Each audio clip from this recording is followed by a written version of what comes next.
Estamos no ar com MDA, seja em um navio pirata ou em uma nuvem voadora, viaje com a gente no mundo dos animes. E nessa semana, vamos viajar no mundo de Witch Hat Atelier. Eu sou o Bruno e hoje vamos falar do Absolute Art. Hoje viemos para falar fino, estou aqui ó de traje de gala, entendeu? Terninho, porque hoje a gente vai falar do fino, rapaziada. Altíssima arte. Eu sou o Rafael Valente e hoje a gente vai conversar sobre um dos maiores, se não o maior anime do ano da atualidade. Aqui é o Carlos e nunca em nenhum outro mundo desenhar bem fez mais sentido pra você ser alguma coisa, tá vendo? Normalmente tu é um merda, né, Lucas? Que isso, mano? De graça, velho. O cara nem tá aqui, foi xingado, mano. Não, mas depende, ó. Tem vários autores aí que desenham mais ou menos e que, né, chegaram no sucesso, né? Pro bem ou pro mal, né, senhor Isayama? Verdade. Eu tô brincando com isso, mas tipo, eu adoro ilustração, mas é só pra falar mal do Lucas mesmo. Entendi. Bom, e se você quiser falar mal do Lucas, saber sobre Hajime Isayama, a diferença entre ele e a autora de Witch Hat Atelier, entre outras coisas, depois dos e-mails e comentários e recadinhos. Voltando da leitura de comentários e e-mails, nome original Tongariboshi no Atelier e foi traduzido para o ocidente como Witch Hat Atelier. Gênero fantasia, 13 episódios, estreou em 6 de abril de 2026 e foi ao ar até 29 de junho de 2026, sendo streaming a Crunchyroll, né? Tendo já também a sua segunda temporada anunciada. Sem data, salvo engano, né? Mas já foi confirmada. O estúdio é o Bug Films, que fez Zoom 100, Bucket List of the Dead, e o diretor Ayumu Watanabe, que fez Komi-san, que fez Summertime Rendering, Akane Banashi e agora Witch Hat também. E aí, já que a gente tá falando sobre diretor, já que o Carlos tá aqui, vamos puxar aquele nosso clássico Considerações sobre o diretor. Manda aí, Carlos. O trabalho visto aqui em Atelier, né, ele é um trabalho que, primeiro que a gente tava comentando assim em off, né, que ele já tem um trabalho mais complexo, que é o seguinte, que é adaptar um mangá que tem sua própria estrutura artística muito definida e muito diferente, né, e tem um trabalho belíssimo na sua construção, né, inclusive uma das coisas que eu tava comentando com o Lucas, que eu comentei agora, né, antes da estreia do anime de Atelier, era como eles iam tentar replicar alguns processos de enquadramento e de uso de sarjeta, né? Acho que para facilitar o entendimento das pessoas que estão ouvindo, sarjeta é um termo técnico de quadrinho, né? Que é o processo de divisão, como é que eles enquadram o processo, né? Ali é sarjeta, de fato, do quadrinho. Mas entendam mais como diagramação. Não é a mesma coisa, mas entendam mais como isso. E porque Atelier, ele tem um processo muito próprio, né? A autora, ela utiliza muito bem essa construção de como formalizar a página, né? De como fazer esse processo. Então o que eu tô querendo falar com isso? O mangá de Atelier, ele é um mangá. Ele não é uma obra que visa uma adaptação, ele é um quadrinho de fato que converge e se explicita pela narrativa em quadrinho da melhor forma possível. Em certo sentido, a história do mangá num todo, ela não é tanto assim. Existem quadrinistas e do mangaka que fazem isso, mas o quadrinho em si, ele tem uma leitura muito rápida, muito dinâmica, principalmente o quadrinho shonen, né, que com luta e tal, então eles são mais facilmente para adaptação. E aqui não. Logo, o trabalho do diretor, era necessário um diretor que fosse experiente para fazer esse processo de trabalho. E aqui eles tiveram um diretor experiente, que já trabalhou em vários animes que são muito interessantes, inclusive no próprio ano, na própria temporada, né, que ele fez um episódio de Akane Banashi, mas aqui a gente tava vendo isso agora há pouco, Yuuchou Kedai, né, Summertime Render, ele é diretor de alguns episódios, Great Pretender, ele é storyboard, então, tipo assim, o Kami-san, que é um anime fantástico em questão de direção de audiovisual, ele é o diretor principal. Então, o que acontece? Você tem ali um cara muito experiente, um cara que tem muito bem diretrizes de fazer o processo, e você teve tempo.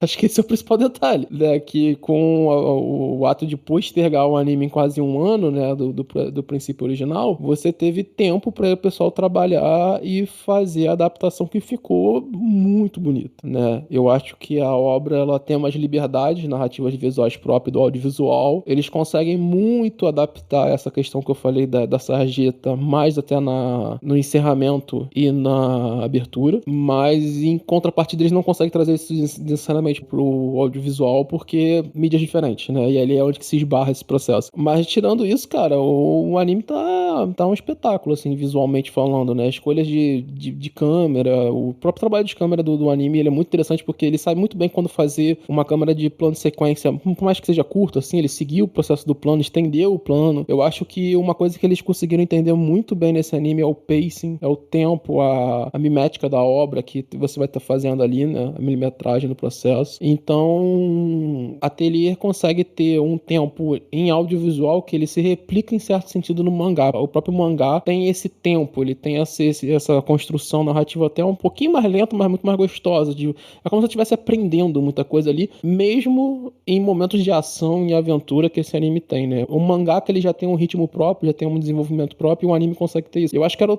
os dois trabalhos mais difíceis que eles tinham pra ter. Como é que eles vão replicar o processo de visual do mangá pra cá, e aí ficou claro que as adaptações na questão de mídias interromperam isso, mas eles fazem um trabalho muito bem feito na questão de direção de audiovisual, e depois essa perspectiva de time, de tempo e construção narrativa que eles fazem muito bem. Acho que a gente vai falar aqui que, tirando o último episódio de onde que eles param, né? Porque onde que eles param, escola Dandadan de ser, é meio questionável o processo. Mas assim, pensando em como eles adaptaram o mangá, porque eu acho que o anime ia precisar mais com certeza, de mais 1 ou 2 episódios pra finalizar o arco. Perfeito. Eu vou dar uma pausa aqui, que a gente ainda vai voltar no audiovisual ao longo do cast aí, porque tem muita coisa pra falar de audiovisual nesse cast, tem muito detalhinho bacana. Bom, o anime foi dublado pela Do Brasil, sendo o diretor de dublagem Guilherme Marques. E aí, fugindo um pouquinho do protocolo, eu vou pedir pro Valente dar uma palhinha sobre algo especial que está por vir, né? Se já não foi publicado junto aí, se não vai ser publicado nos próximos dias. Dá uma palhinha sobre o que rolou aí com a gente, Valente. Bom, pessoal, a gente teve a oportunidade de trocar uma ideia com o pessoal que fez a dublagem, né? Tanto o diretor, o Guilherme, quanto os 2 dubladores principais da série, que é o Lucas, que faz o Kifrey, e a Helena, que faz a Coco, né? E a gente teve a oportunidade de conversar com eles, bater um papo, fazer uma entrevista. Durou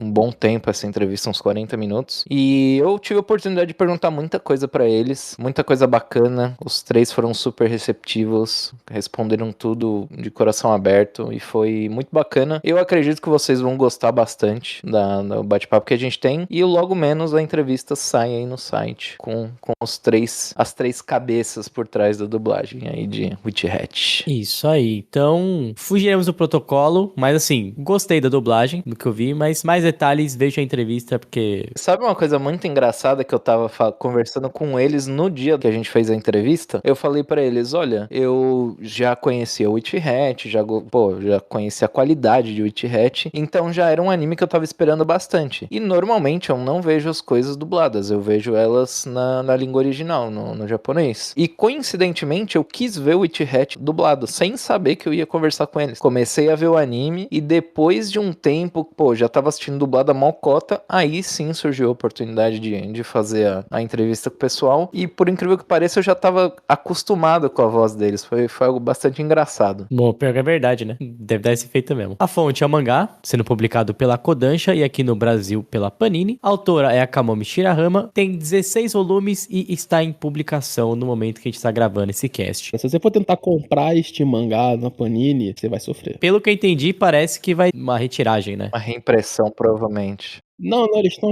estão reimprimindo desde o 1. Minha dica é, se você puder, assina a Panini, porque é um...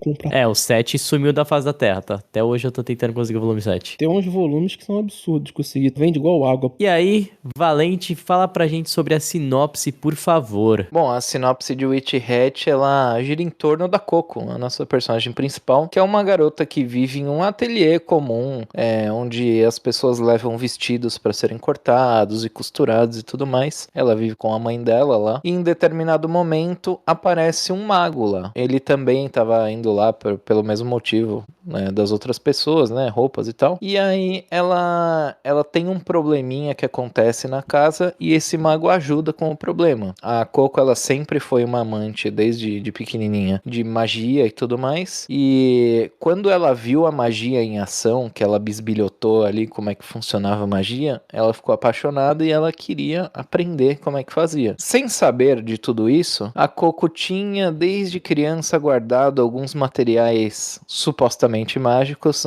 na casa dela. E como ela viu como as coisas eram executadas pelos magos, ela foi lá e tentou executar ela mesmo com o que ela tinha. E a magia funcionou, só que não funcionou de um jeito muito legal não. Ela acabou causando um desastre lá na casa dela e tudo mais. E a partir desse momento ela foi descoberta pelos magos e ela passou a se tornar uma aprendiz de maga para poder tentar consertar toda essa cagada que ela fez. Então, pra botar todo mundo na mesma página, é assim, galera, se você não viu Witch Hat, pause agora, veja, porque não tem como, a gente vai ter que dar spoiler aqui, tá? Não tem como a gente avançar a partir do momento de dar spoiler. Mas, já que a gente tá falando da senhorita Kamomi Shirahama, vamos começar pelo básico, né? Pelo começo, assim. O mundo de Witch Hat, pelo menos ao meu ver, ele é o básico bem feito. Por quê? Porque o sistema de Witch Hat não é muito complexo. A ideia é você tem ali um sistema onde a magia, ela pode ser sistematizada. Você tem ali, qualquer pessoa pode fazer magia, desde que ela tenha a tinta certa e saiba as combinações certas. O que a gente já viu em outras obras também, a mesma ideia de você ter algum poder e ser sistematizado. E aí você tem os bonzinhos, né, que são os chapéus de aba pontuda, e os vilões, que são os chapéus de aba reta, isso pelo menos até o ponto onde o anime está, tá? Depois, entre outras questões e tal, mas até o momento onde o anime está, a gente tem essa divisão. E o mundo gira em torno disso, né? Gira da Coco sendo uma vítima dos aba reta, pela curiosidade dela, e aí a gente vive essa aventura dela aprendendo a magia, né, como uma estudante. E aí, nesse ponto, acho que é legal a gente começar a falar sobre o mundo mesmo de T-Hat, né? Que é um mundo que, a princípio, parece simples, mas que é muito bem feito, e por ser bem feito, ele é muito denso. Uma das grandes vantagens de Witch Hat, na verdade, como a autora faz um pouco de togashismo, sabe? Que ela gosta bastante de explicar direitinho como as coisas funcionam, e isso te deixa tão imerso dentro do mundo de Witch Hat, que acaba, depois de um determinado momento, você acaba se tornando natural pra você, sabe? Ela, por mais que ela explique coisas complicadas, como numa dos últimos episódios do anime, onde o garoto não tá conseguindo fazer determinada magia porque ele tem medo e tal, e aí eles explicam o conceito da coisa, tudo isso você já sabe. Então, quando ela passa a explicar uma magia um pouco mais complexa, você já entende como aquilo funciona e, pô, aí vira natural, né? Eu só vou discordar um pouquinho do Valente numa questão de te dar essa perspectiva com o Togashi, porque eu tenho uma opinião que eu não vejo muitas pessoas falando sobre isso. Eu acho o sistema de poder, de magia dela bem complexo. Eu acho que ela escolhe narrar sem essa complexidade. Porque se você for parar pra pensar, é um processo de desenho quase uma alfabetização. Exato. Então, tipo assim, fica implícito o processo que é, tipo assim, uma troca de runa, um desenho de um jeito, um desenho de outro, ele modifica completamente o processo da magia. Então você começa a alavancar isso em pensamento, você vê o quão complexo isso poderia ficar. E aí é a diferença que eu acho do Togashi. Enquanto o Togashi ele resolve meio que, entre aspas, te encantar, em certo sentido, para as pessoas que curtem isso, sendo o mais, assim, explanatório e exploratório também sobre aquele processo, aquele estilo de construção de magia, de poder que ele faz,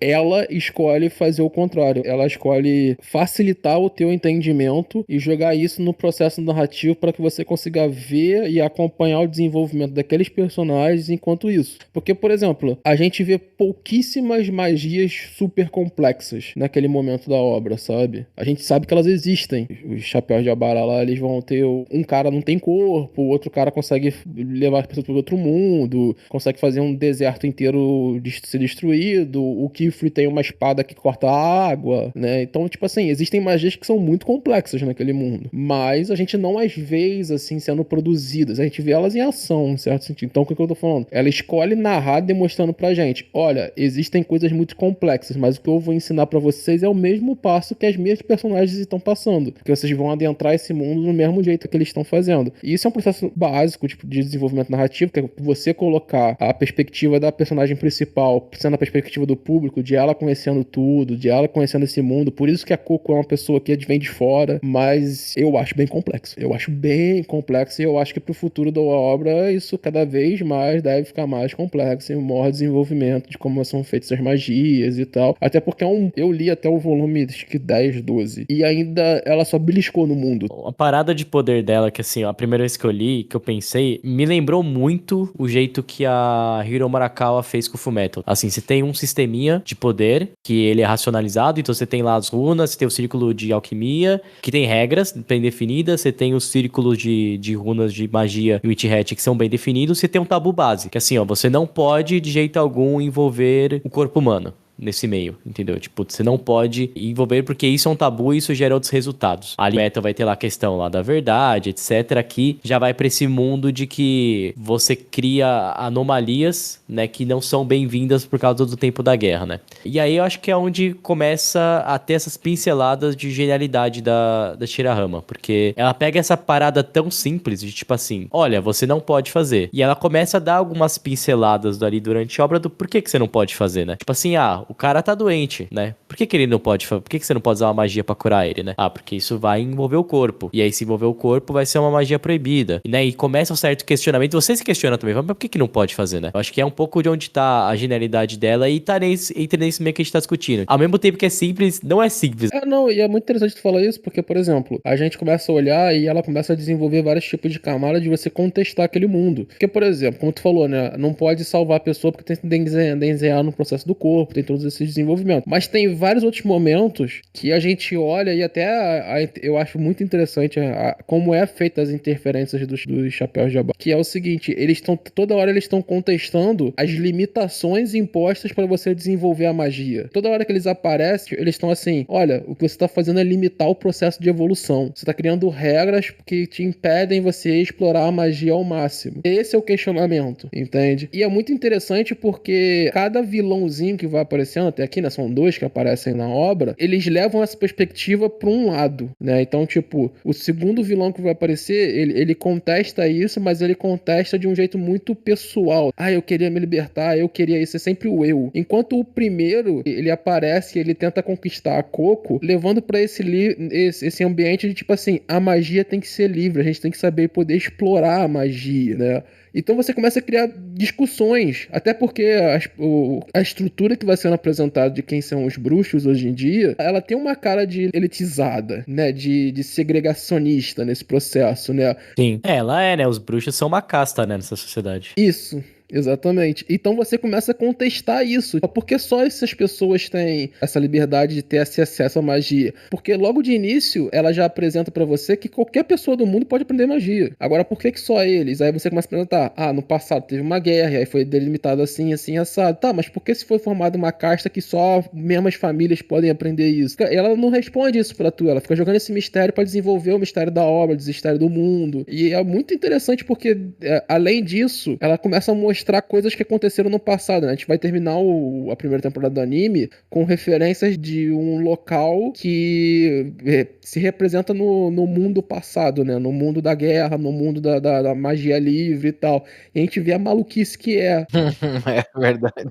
Né? Mas ao mesmo tempo encanta, tipo, é assustador, mas ao mesmo tempo é encantador. Você vê aquele caminho que ele não respeita a lei da física, sabe? Mas ao mesmo tempo ele tem a própria física. Quais são as possibilidades, né? Isso, entendeu? Pinguim com asa, literalmente, né, mano? Enfim, que todo mundo sempre sonhou, né, mano? Entende? É muito louco isso, o quanto que ela consegue transportar isso visualmente pra você. Imagina, tu entra numa boca de uma serpente gigante que o caminho é uma loucura, que você pode ficar de cabeça pra baixo sem problema, que você pode fazer isso e aquilo sem problema, mas ao mesmo tempo você também tá preso naquele caminho. Se você sair daquele caminho, você vai se perder pra sempre. Aí depois ela introduz uma sociedade que se perdeu por causa da magia, sabe? Ela vai colocando dentro da obra dela várias camadas de discussões sobre o próprio mundo. Ela vai questionando o próprio mundo que ela... Então, o que ela faz? Ela dá uma regra pro mundo, ela apresenta uma coisa do mundo e depois ela apresenta uma coisa que pode te levar a diferentes questionamentos sobre aquele próprio mundo, sabe? E isso você só vai enriquecendo a própria obra. A Shirahama, né, o background dela, além de mangaka, ela já trabalhou também muito no ocidente, né? Ela trabalhou com a Marvel, trabalhou com a DC Comics. Então você percebe que, tipo, no mangá, várias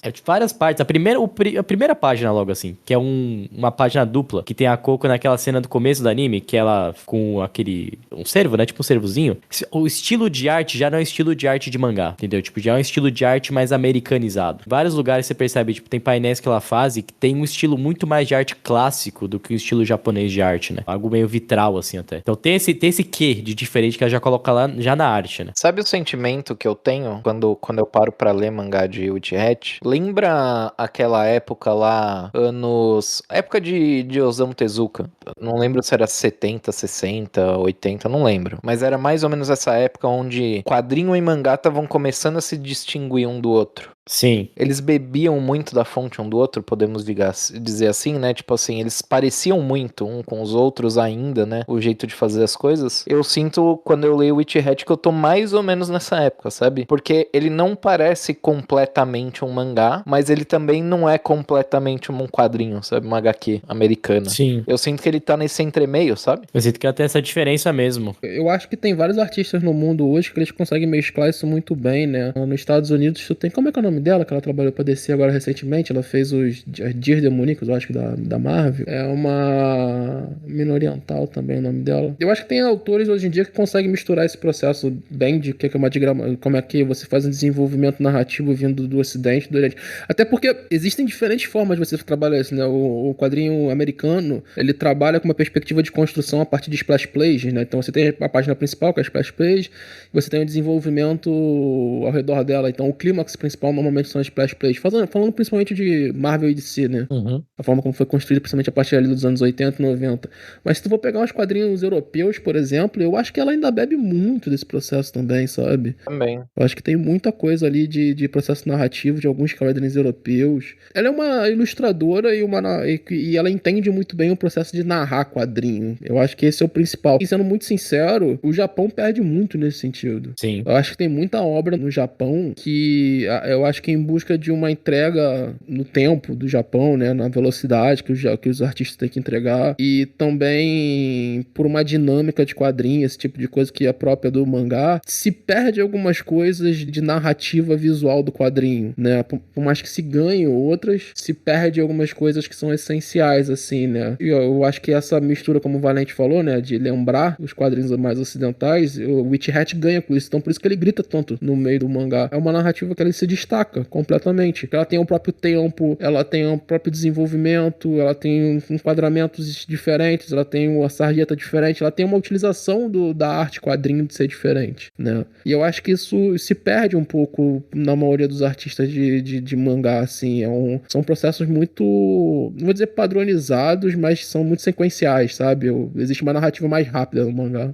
Ela foge um pouco daquela estrutura, né? Shintenketsu, que é bem padrão de todo mangá. É um processo narrativo. Então ele não é necessariamente construção visual. Ele pode existir, mas ele é. Que é uma narrativa de formação de 4 atos, né? Não vou lembrar agora as explicações de cada ato, mas basicamente você não tem um conflito, você tem 3 predisposições de abertura, de desenvolvimento, aí você tem o processo de formação de clímax e você tem a reviravolta pro ato final. Uhum. Né?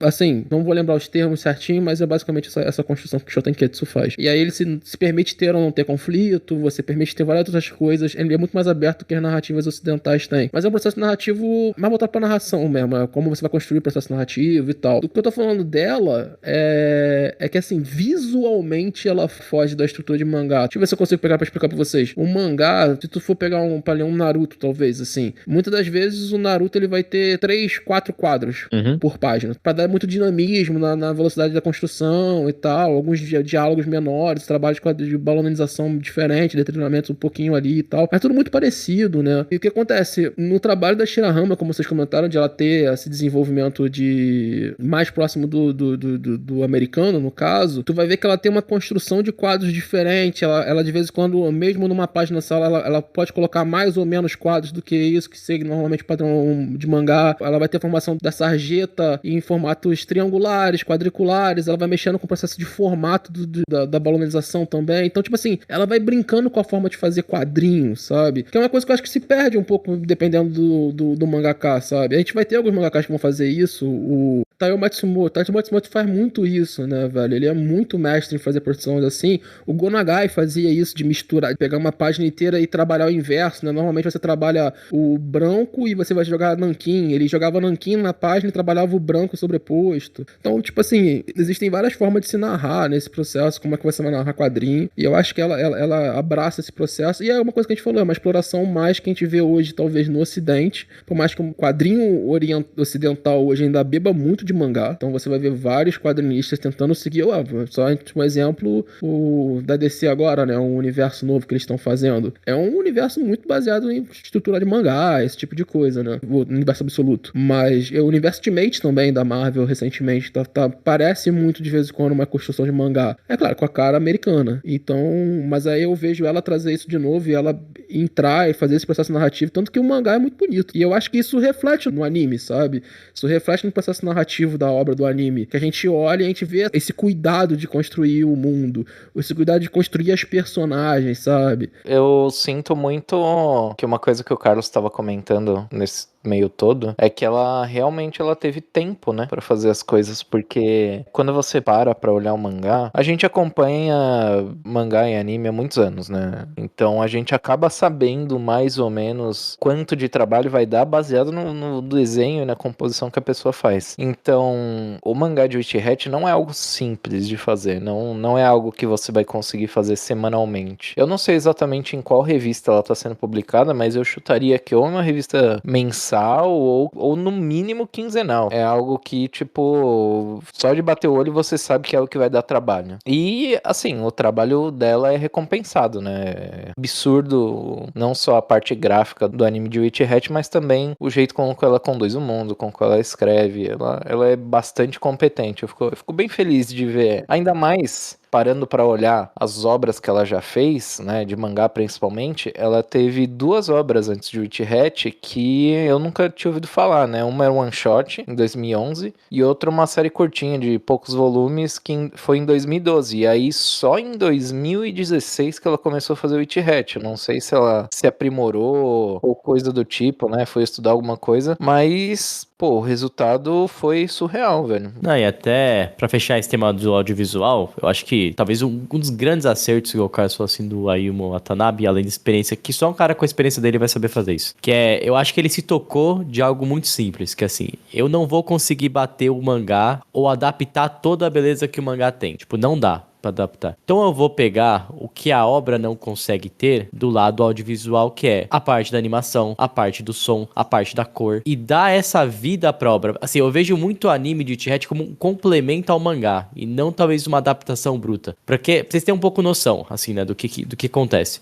Quem fez o som, a parte sonora, né? Foi a parte sonora que é onde eu mais prestei atenção, assim, tirando o anime. Quem fez é o Koizumi Kisuke, que trabalhou em Chainsaw Man, trabalhou em Orbe sobre Movimentos da Terra. Mano, uma paulada de anime. O cara já é muito experiente. Mas, porém, ele trouxe pra obra Yuka Kitamura. Se você não conhece Yuka Kitamura pelo anime, você com certeza já conhece esse nome. Ela simplesmente é quem fez toda a trilha sonora de toda a série Souls. Então, Elden Ring, Dark Souls, todos os jogos, ela é quem é a pessoa que fez a trilha sonora. Ela não é uma pessoa do mundo do anime, é uma pessoa do mundo dos games. E, em especial, games são focados em fantasia. E esse tipo de fantasia que é a mesma que o Witch Hat conversa. Então, ela teve todo o cuidado. E se você ver, ela tá até postando no Twitter dela uma série de posts dela sobre como é que foi o processo, o que ela buscou de instrumento, como é que eles gravaram. Então teve todo um estudo pra ambientar o anime nesse mundo. Então teve todo um cuidado ali de que instrumento ela coloca, que forma ela faz as músicas, as trilhas sonoras são muito bonitas, se você parar pra ouvir. São todas bem colocadas, o momento certo. O mundo, ele tem uma ambientação sonora, não é um áudio jogado, ele é bem trabalhado. Então acho que ele pegou esse lado e falou, o que a gente pode fazer? O mangá não pode, né? Então talvez a coloração, aquele episódio lá do dragão, que é belíssima, aquela imagem do dragão, tipo, não dá pra ter uma imagem daquela no mangá. Por mais que o mangá seja lindo, não dá pra ter uma imagem como aquela. Não dá pra ter um som como aquele. Então acho que é isso que o Ayumu soube tratar tão bem e que pra mim faz isso. Tipo, o anime ele é mais um complemento do que talvez uma adaptação bruta. Tem uma cena bem específica nessa parte do dragão, que é quando elas fazem aquele enclausuramento de quentinho na nuvem. Uhum. Então, o sentimento que eles conseguem passar no anime daquele lugar, tudo quentinho, pau, é uma coisa que talvez o mangá não consiga chegar, tá? Sim. E não só isso também, não sei se vocês acompanharam a produção do anime de Witch Hat, porque como o Carlos tinha comentado lá no começo, ele teve um adiamento, né? Que ele era pra ter saído no final do ano passado, acabou saindo no começo desse ano, né? E esse adiamento, muito por polimento e tudo mais, mas dá pra entender muito por 2 motivos. A Bug Filmes, ela foi a mesma empresa que fez o Zoom-100, e o Zoom-100 teve problemas na animação, né? Cronograma. Uhum. Tanto que ele lançou metade da temporada, e aí depois de um tempo ele foi lançar outra metade, o que não é comum a gente ver. Normalmente eles dividem em cursos, mas desse jeito não, foi meio que uma parada forçada. E o Witch Hat, eles falaram que eles iam ter que tomar muito cuidado, porque eles conheciam da obra. Tanto cuidado que, para eles conseguirem animar as roupas dos magos e tudo mais, eles confeccionaram roupas e ficaram estudando o jeito como elas se moviam, né? Se vocês procurarem pela internet, vocês conseguem ver todo esse processo, eles documentaram tudo. Se você procurar pelo YouTube, Twitter, aí você consegue achar. Então teve todo esse cuidado em volta do anime de Witch Hat, né?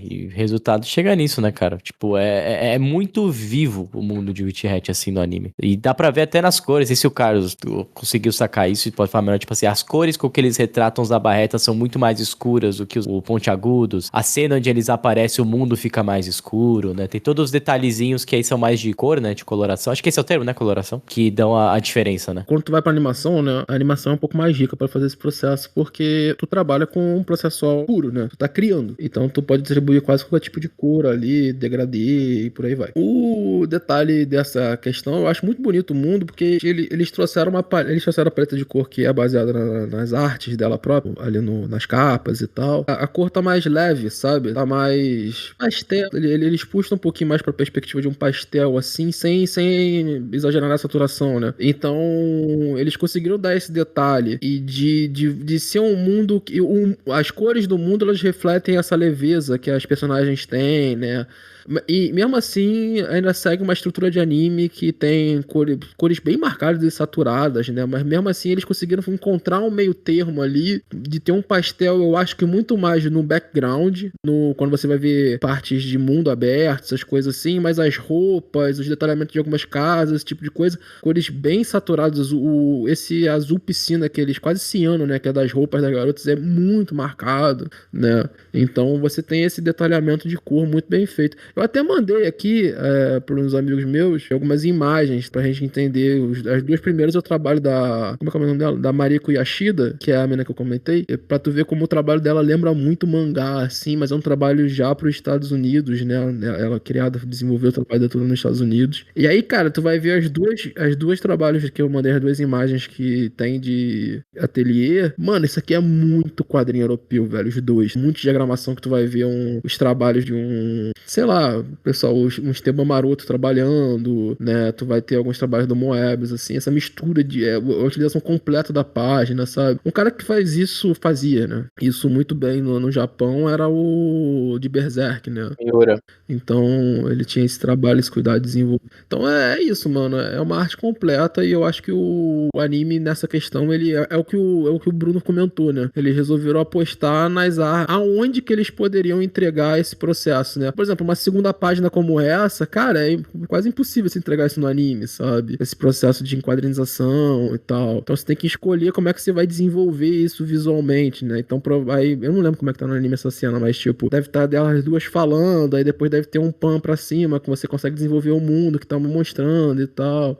É um trabalho de você adaptar mesmo, cara. Eu acho bem... E é difícil, cara, é difícil. Eu me lembro essas cenas, até com um painelzinho que tem no primeiro volume, eles meio que criaram umas animações pra explicar, usando esse estilo de arte, assim. Eu achei uma solução bem inteligente. Trabalha com um pouquinho de motion design pra dizer algumas coisas, real. Tem esse detalhe. Eles tiveram muito cuidado, né, de fazer esse processo no anime. Foi o que a gente falou, né? Um ano a mais, tomada de cuidado pra fazer o anime, né? Era sabido que seria um hit, né? E foi. Por mais que seja lindo e maravilhoso o mundo, não é vilã de saga, então não é perfeito, né? Então hoje a gente vai ter que falar das partes ruins também de Atelier e começar tirar o elefante da sala, né? Que é o final, né? O final lá da Dan. É. A moda pegou, né? Infelizmente a moda pegou na indústria. E ele acaba numa parte bem... A parte é climática, mas se tornou anticlimática do anime, né? Porque ele para numa parte bem tipo, e aí, né? O que vai acontecer?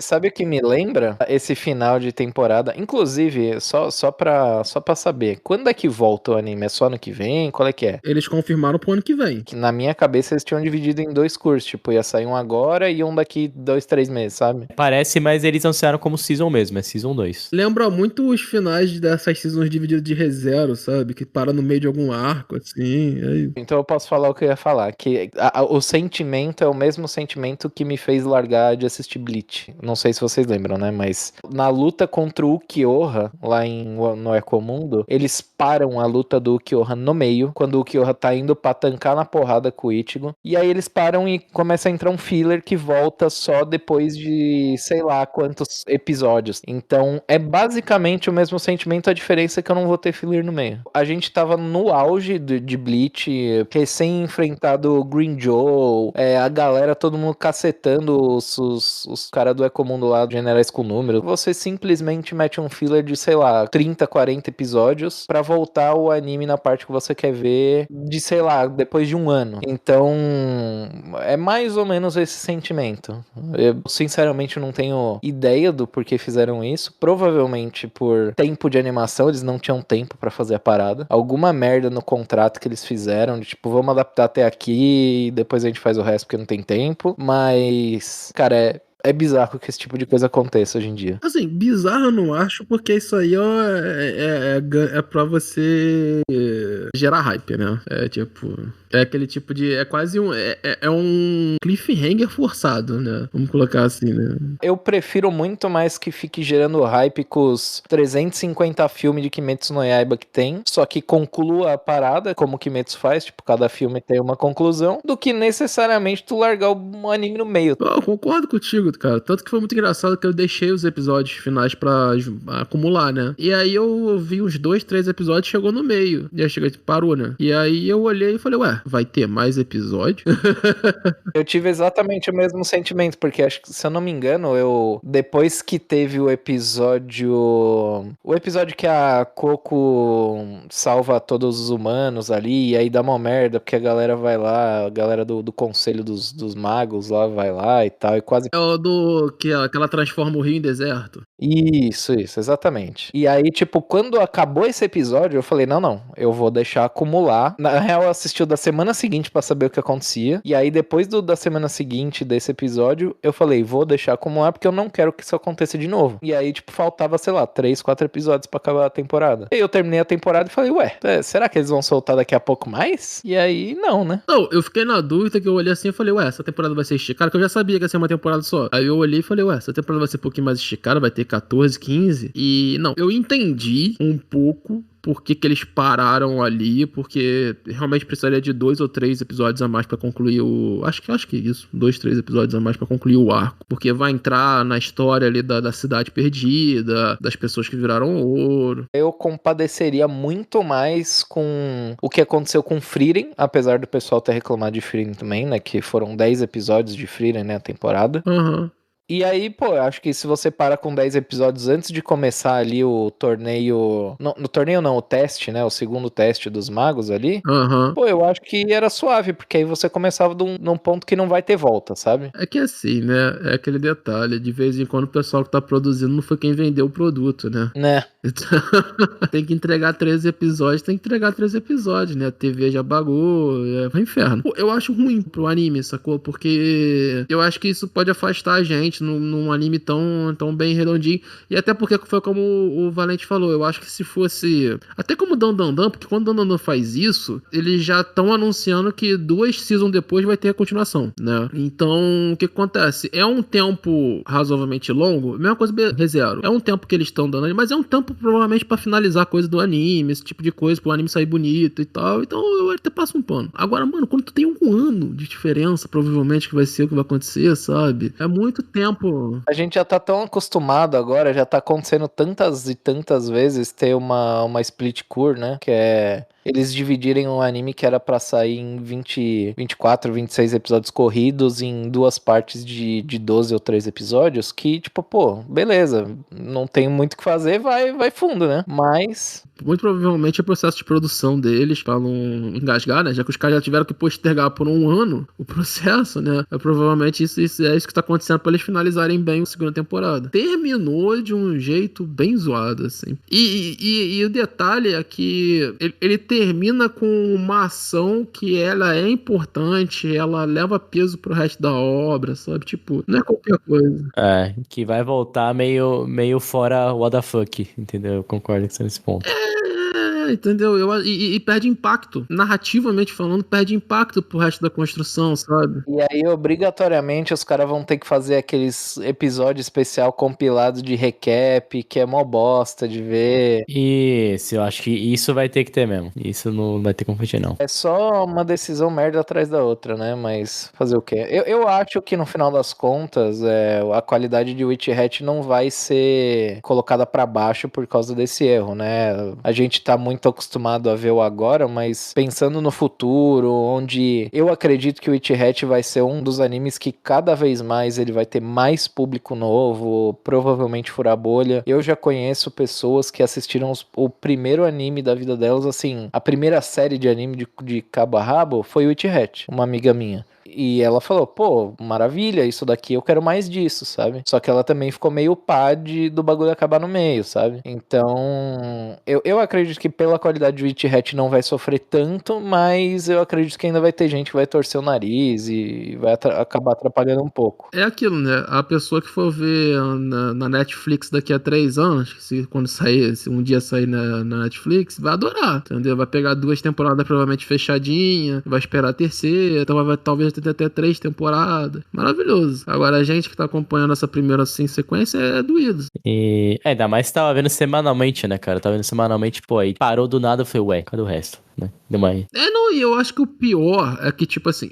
a primeira temporada de Dandadan eu acho mais forçada, mas essa segunda, por exemplo, ele para num gancho aonde que o processo narrativo já tinha terminado, entendeu? Então, tipo assim, ele para com um gancho, uma gag ali, que tá ok, mas, tipo assim, a história foi contada, entende? Então eu acho que na segunda temporada de Dandadan eles acertam um tom pra isso. Enquanto que a primeira que já para com um momento horrível, né? E também para com esse processo de desenvolvimento narrativo que é bruscamente travado. Eu acho que o maior problema é esse aqui em Witch Hat. Que você vê que tem mais história pra contar, você tem uma coisa importante, então você freia a narrativa da obra por causa disso. Cara, isso é muito ruim, velho. Isso é muito, muito ruim. Você acaba perdendo literalmente o flow da parada, né? É isso, entendeu? Você perde impacto, você perde construção narrativa, você perde tempo. Você tá indo numa toada e do nada para. Inclusive eu tava, pô, super engajado em toda a história lá da cidade esquecida lá e tal. Pô, eu tava, pô, pirando, eu tava falando, pô, quase uma... Como é que é o nome? As Montanhas de Moria lá, de Senhor dos Anéis. Quase isso, só que com gente lá, sabe? É o Eldorado, né, velho? É, o Adorado. Inclusive é muito boa as partes do mangá, tá? Spoiler, é boa. E aí acaba dando uma baixada, né? Eu acho que é o único que tem alguma valência, alguma coisa boa de ver isso é o mangá, mano. Porque se eu tivesse assistindo sem nunca ter lido o mangá, eu automaticamente iria pro mangá. Isso. É o que eu vou fazer, inclusive. É o que eu vou ser obrigado a fazer. Mas sabe o que, inclusive, isso me lembra? Parece que eu tô, tipo, em 2004, 2006, 2008, aquela época, onde se fazia muito anime pra promover o mangá, e aí faziam-se 13 ou 26 episódios do anime, o bagulho parava do nada, e você ficava, tipo, beleza, é isso, acabou aqui, como é que é? Quer falar de Claymore? Exatamente. Não só Claymore, como Gantz, tá? Eu vim aqui com esses dois. E você trouxe um ponto importantíssimo também, tá? A gente tá falando dessa época, que eu até discordar desse ponto, o Carlos falou, porque não sei o que, não tem hype. Eu falei, meu irmão, você tem o personagem principal, que é o cara platinadinho, clássico do anime, com a voz do Falco e o maninho dele, que obviamente é o chip dele, que o dublador é simplesmente o dublador de Satoru Gojo. E você veio me falar que isso por si só é hype, cara. O que isso aí vai vender de arte, de produto desses dois, mano, é brincadeira, entendeu? Tipo assim, vai pagar 2 produções desse anime, tá? Fácil,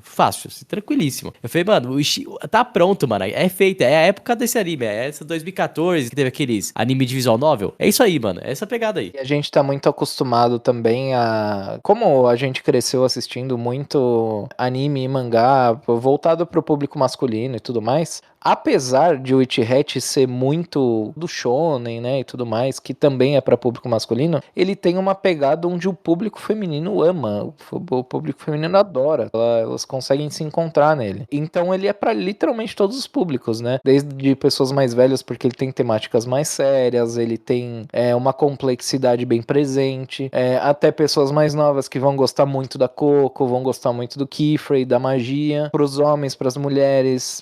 Então eu acho que ele é uma obra que, no final das contas, ele vai agradar todo mundo. Eu acho muito difícil uma pessoa assistir Witch Hat e não gostar. Não, assim, cara, é uma obra, nesse sentido de público-alvo, é uma obra completa, cara. É criancinha e... Já é spoiler falar o que é do casal? Acho que não, né? Ah, não, né? Acho que já tá muito claro, né? Tá muito claro. É o que eu ouvi no Instagram, né? Eles são um casal e pai de crianças.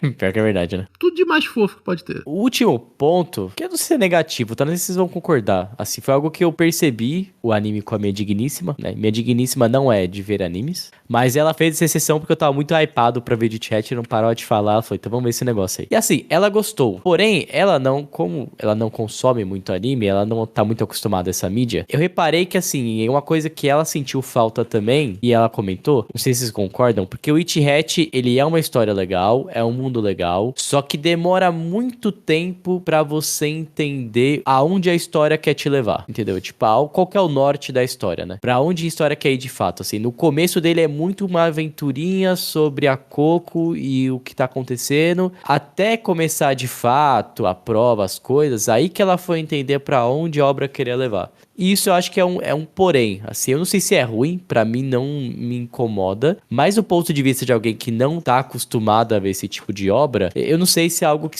é negativo, entendeu? Não sei se é um vício que a gente já tem por tanto ver anime e não incomoda mais a gente. Eu sinto que é justamente isso que você falou, a gente tá tão acostumado que a gente já viu essa fórmula ser replicada em vários animes, né? Então a gente meio que tem uma noção de como vai funcionar, né? Tipo, vai ter os testes basicamente que são torneios em outros animes. O aprendizado meio lento dela é o desenvolvimento de personagem, treinamento que a gente tá acostumado em ver em outros animes. Então eu sinto que é mais por experiência, porque pra mim, que já acompanho bastante, pareceu bastante natural. Tanto que eu não me incomodei depois ainda mais de ver Frieren, que você sabe que o anime é um pouco mais lento e tudo mais.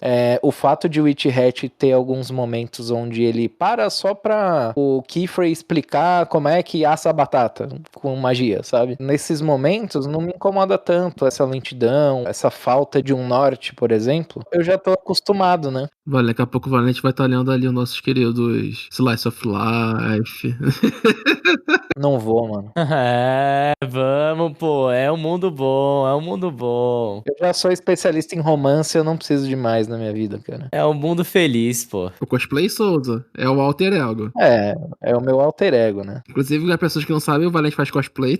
Sim, o meu vulgo de cosplay é Cosplay Souza. Pra quem não acompanha muito anime, né, e não acompanha muito material, talvez... É porque, tipo assim, os dorama, vou mudar. Os K-drama, que estão mais hoje de mais sucesso, né, eles ainda respeitam alguns processos mais tradicionais de construção narrativa ocidental, né. Eu acho que se a pessoa... Mas também tem seu jeito. Eu acho que se uma pessoa que já começou a ver K-drama e vai ver um anime, eu acho que ela tem um caminho mais bem feito ali. Se a pessoa nunca esbarrou com esse processo de audiovisual, e aí voltando ao que a gente comentou do Kishotenketsu do início, aí eu acho que ela vai sentir mais, porque, como eu falei, o Kishotenketsu é um processo narrativo que ele não determina conflito, que é uma coisa que é estruturalmente fundamental na narrativa ocidental. Então o que acontece? Objetivamente, a obra já apresentou qual é o futuro dela e qual é o objetivo. O objetivo da obra é que a Coco aprenda a magia para salvar a mãe. Então esse é o ponto de futuro da obra. Depois a obra vai construir o que é o conflito da obra, que é o conflito do mundo da magia com o Chapéu de Abara. Os da Barreto. Né? Isso. Pô, eu falo Chapéu de Abara porque é como eu li. Uhum. Esse processo, como demora a apresentar qual é o conflito do mundo e tal, eu acho que a pessoa pode sentir isso. Porque o que acontece? Na narrativa ocidental tradicional, o conflito é delimitado logo no primeiro ato e e muitas das vezes o motivo de saída e tal,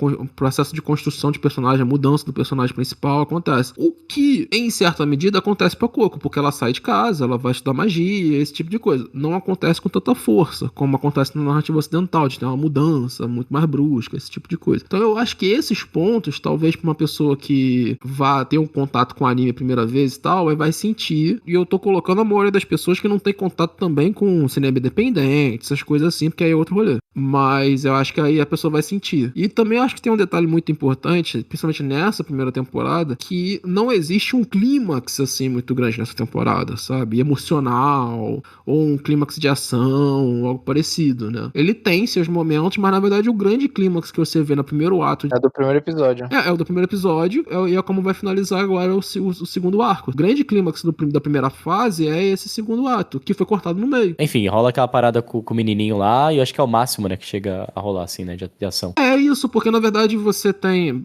Já dando um pequeno spoiler, tá ligado? Que vai acontecer na próxima temporada. Tu vai ter uma resolução ali do que vai acontecer com o garoto, tu vai ter um novo embate com aquele mago sem corpo, e tu vai ter a história da cidade ali, da cidade perdida. E meio que isso é o grande clímax desses primeiros atos de Atelier, porque ele começa a introduzir várias coisas na obra. Ele começa a introduzir esses duelos com o Chapéu de Abara, ele começa a introduzir parte do que é esse passado daquele mundo, e aí você começa a ganhar fôlego mais pra obra, né? No início ali, a obra é muito de tipo, a Coco aprendendo magia, como é que as garotas se estruturam, quais são os processuais daquele mundo, que ainda vai ter muito disso no resto da obra, mas ali é o ponto máximo desse iniciozinho. Quantos volumes foram adaptados? 4 volumes completos. Então, tá vendo? Tipo, 4 volumes é o início. Pô, nós estamos falando hoje de um mangá de 16 volumes em andamento, né? O 16º volume começou a ser produzido, né? Então nós estamos falando de um quarto da obra, sabe? É o início da obra, entendeu? E é ali onde que bate mesmo. Provavelmente deve fechar o 5º volume, todo esse arco, e é isso, sacou? É o início completo da obra ali, e esse é o ponto máximo, mas o ponto máximo foi cortado no meio. Inclusive, eu queria falar um pouco sobre o episódio onde o garoto é transformado, né? Ali pelos últimos episódios. Aquela cena que ele tá se transformando, pra mim, foi surreal. Pô, adaptaram muito bem. Isso é um negócio que eu fiquei muito, muito na dúvida de como eles iam fazer, cara. E eu achei até estranho, porque quando eles estão fazendo aquele processo de transformação do garoto, é uma parte artística,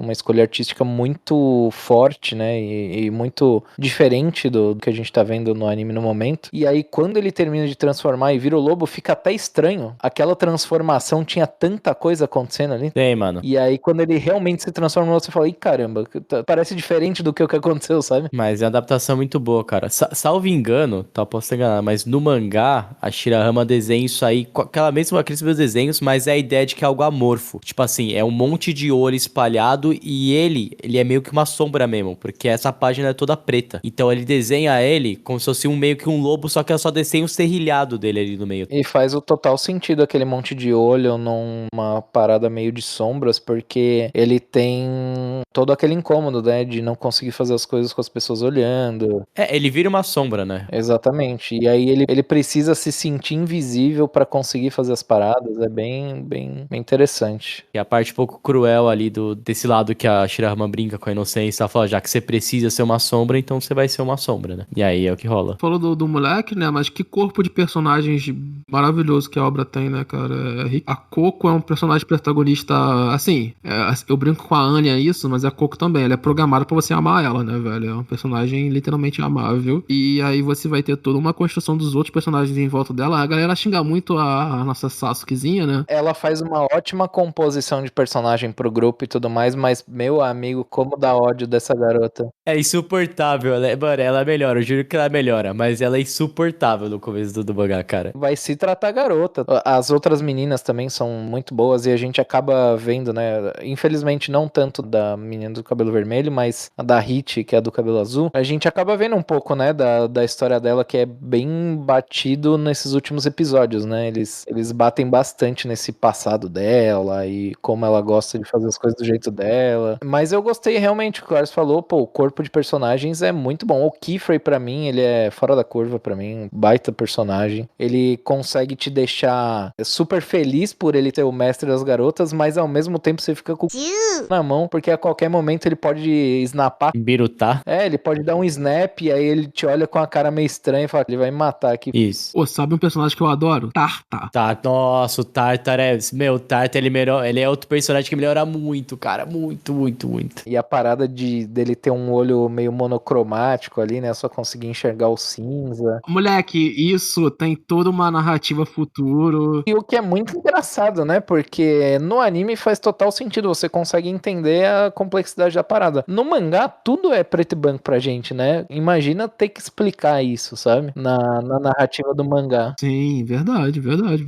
Eu acho que até tem um detalhezinho que ela coloca, tipo assim, quando ela vai meio que fazer o ponto de vista dele, ela troca as cores, tipo, fica tudo meio branco. Mas, assim, realmente é algo que você só vai dar mais impacto no visual mesmo, no audiovisual, do que no mangá, assim. Ela tem os detalhezinhos, mas acho que eu não lembro de ter tanto impacto igual teve no anime, assim. Acho que ali fica mais nítido o que é. E no final de tudo, a Shirahama ainda teve tempo de montar o petzinho que vai ser vendido a Deus e a Rodo. Pô, esse aí também, o que vai vender de pelúcia desse, qual é que foi traduzido? Bicho pincel? É, acho que é alguma coisa assim. Lagarta pincel. O que vai vender disso aí, Se quiserem me dar, eu aceito. também aceito fácil, tá? Lá ele 1000 vezes. Aceita um pincel, irmão? Não, pô, você tá falando de dar, e lá ele 1000 vezes. Quando a gente já tá falando sobre dar lagarta pincel e vender pelúcia, entre outras coisas, é hora de ir pras considerações finais, né? Bom 98% das coisas e ruim 2% delas, vindo do anime, pelo menos. Mas, apesar da gente ter batido um pouco no anime, no motivo das escolhas e tudo mais, eu sinto que, como eu já comentei mais cedo, é um problema que ele só vai existir enquanto não lançar a próxima. A partir do momento que lançar a próxima temporada, se eles não cagarem de novo, as pessoas vão esquecer desse problema e ele vai ficar pra trás no passado, porque a qualidade de Witch Hat, pra mim, ela vai ser... Eu imagino que vai furar bolha, né? 13 episódios não foi o suficiente pra furar a bolha de um jeito absurdo. Eu acredito que ela conseguiu alcançar bastante público fora do mundo dos animes, mas eu acredito que mais pra frente, com mais coisa, cada vez mais gente vai ver. Não vai ser algo que vai ser construído como foi a reputação de One Piece fora do Japão, por exemplo. A tendência é que só melhore, cara. Se um dia, eu acredito que um dia, se eles fizerem como tá tendo muito essa onda de fazer filme de anime e tal, se eles fizerem um filme de anime de Witch Hat, ele vai levar muita galera pro cinema, e isso não só no Japão, aqui no Brasil com certeza também vai muita galera. Estados Unidos, França, Europa no geral, né, que gosta bastante. Eu tenho certeza que eles têm a capacidade, muito pela construção que é feita no mangá e a autora excelente nas escolhas que ela tem feito, tanto de design quanto de história. Enfim, chovendo molhado, mas o Witch Hat, ele, não sei até se vocês sabem, mas eles montaram o Big Tree de fantasia, né? Da fantasia, a trindade.